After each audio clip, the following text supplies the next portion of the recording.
Hi friends, ఎలా ఉన్నారు? నేను బాగున్నాను, మీరు కూడా బాగుండాలని కోరుకుంటున్నాను. పొద్దునే గుడ్ మార్నింగ్.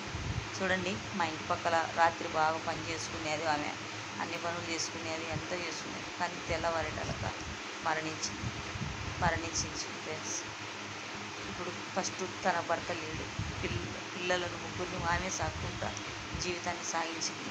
కానీ ఇప్పుడు ఆ పిల్లలకు తల్లి కూడా లేకుండా పోయింది ఫ్రెండ్స్. చాలా బాధగా ఉంది, నాకైతే ఇది చాలా బాధగా ఉంది. చూడు, ఎవరైనా అంతే కదా.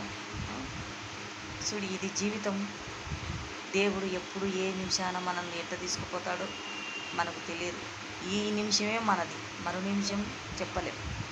అందుకు కాబట్టి ఫ్రెండ్స్, అందరూ ఎక్కడికైనా జాగ్రత్తగా వెళ్ళేటప్పుడు కానీ, ఎక్కడన్నా పోయేటప్పుడు కానీ, కొన్ని ఆరోగ్యాలు బాగలేకపోయినా కానీ తొందరగా డాక్టర్ల కాడికి చూపించుకొని ఆరోగ్యాన్ని బాగుపరచుకోండి. కొరవ కూడా లేట్ చేయకండి ఫ్రెండ్స్. ఎందుకంటే పిల్లలు మన మన మన మన పిల్లలకు మనమే ఆధారకం. మన పిల్లలు మనం లేకుంటే మన పిల్లలు ఏమైపోతారు? అందుకు కాబట్టి మనం బాగుంటేనే మన పిల్లలు బాగుంటారు. అందుకు కాబట్టి మీరు కూడా ఏదన్నా ఆరోగ్యం బాగాలేకపోయినా కానీ తొందరగా వెనుకమ్మడే ఆసుపత్రికి పోయి చూపించుకోండి. అవతల భగవంతుడు ఉన్నాడు, అంతే ఫ్రెండ్స్.